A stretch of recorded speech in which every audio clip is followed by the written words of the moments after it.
way in which you can redistribute effectively the wealth is by destroying the incentives to have wealth.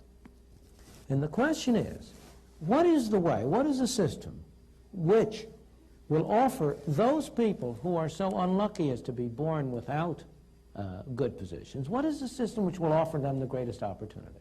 Well, one possible way of redistributing the wealth without affecting the incentives to earn as much income as possible is simply to have a 100% inheritance tax. Since that won't affect the incentives, it's only after the person's dead anyway. I beg your pardon. I'm afraid, I don't know the family you come from.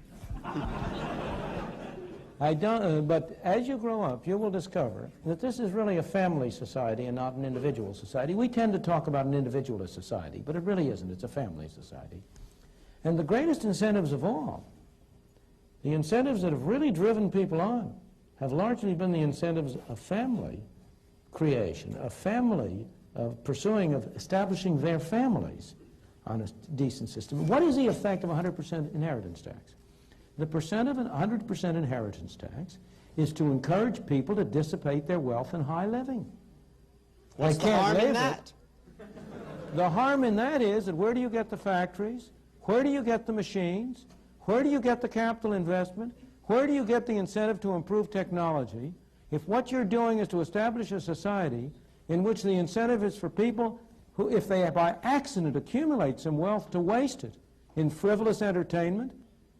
Here are parents who have every reason to expect that their children will have a higher income than they ever had, and they scrimp and save in order to be able to leave something for their children.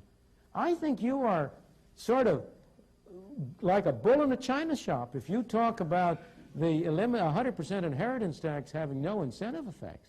It would destroy a continuing society. It would destroy a society.